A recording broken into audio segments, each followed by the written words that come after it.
Hi, Bob Jennings here. Let's make sure that we understand the individual retirement account, or IRA as you know it.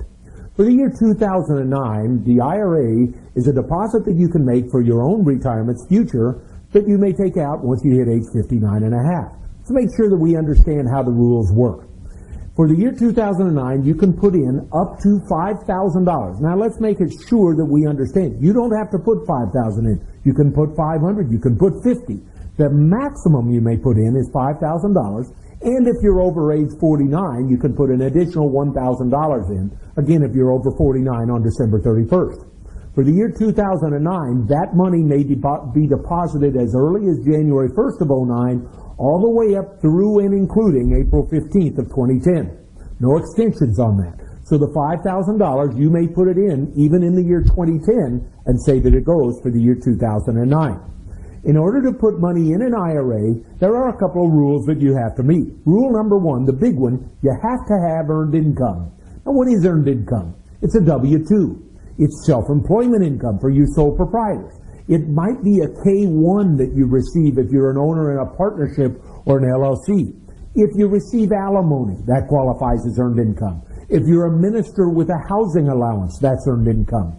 Combat zone pay qualifies as earned income. So all of these things are earned income, and that's your first test. You have to have earned income in order to be able to put money in an IRA. The second test is the age test. You're allowed to put money in a deductible IRA at any age from 0 all the way up through and including age 70. Now, in the year you turn 70 and a half, you're no longer allowed to put money in an IRA. Even if you have earned income, it's the only plan with that rule. It kind of stinks, but that's the way it works. So if somehow at age 2 you have earned income, you could put money in a tax-deductible IRA. Well, while we're at it, why don't we go ahead and review the tax effects. When you deposit money into the IRA, you deduct what you put in. Whatever that IRA is invested in, stocks, bonds, mutual funds, CDs, whatever you earn on the account while it's in there, you do not pay tax while it earns. Because an IRA is like many pension plans, you don't pay tax until you actually withdraw money from the account. More on that in just a couple of minutes. So back to our regular IRA, you are allowed to have one as long as you have earned income and you're under age 70 and a half. Now there is one other rule, and that rule says if you are covered by a pension plan, then we subject you to what are called the phase-out rules. The IRS says if you're covered by a pension plan and you make too much money, you may not put money in a deductible IRA. Now your tax professional can tell you whatever that phase-out is, but if you're not covered by a plan, you don't generally have to worry about this. Only people covered by a plan are limited as to the IRA deposit that they make. How much is the limit? If you're covered by a plan, for a married couple, it's roughly $90,000. For a single person, it's roughly $50,000. And again, call your tax professional. All right, well, let's talk about the withdrawals, and let's talk about no-nos. You know, there are a couple of things you can't do with a plan, and let's make sure we do those before we conclude with our withdrawals. You're not allowed to buy or sell from your own IRA.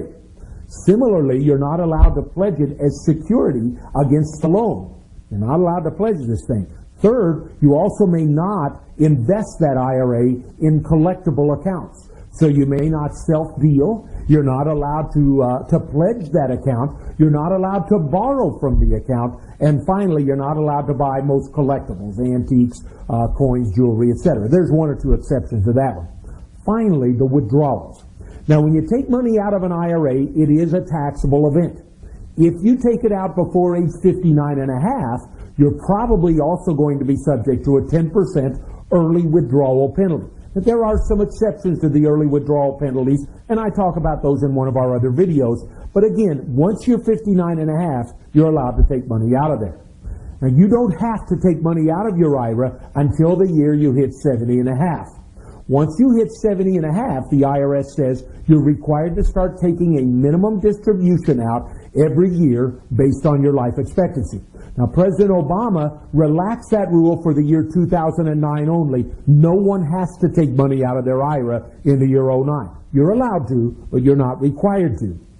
If you want to transfer your IRA from one trustee to another, You're allowed to do as many of those as you wish, as long as the money doesn't come to you. You've got money in an IRA at one bank, and you want to send it to another bank.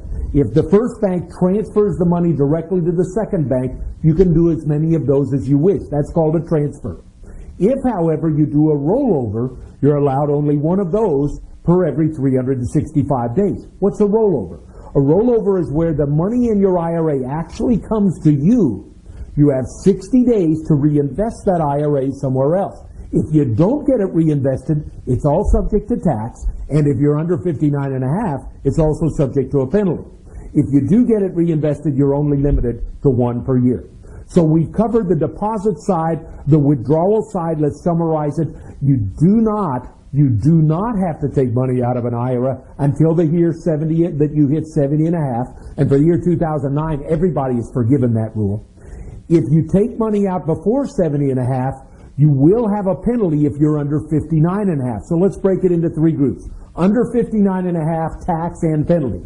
59 and a half and over, tax only, no penalty. 70 and a half or older, you must take money out of that IRA. For further information on IRAs, please call the number at the bottom of your screen or visit us at our website. Folks, I want to thank you. This is Bob Jennings. Thanks for discussing and listening to me talk about traditional IRAs.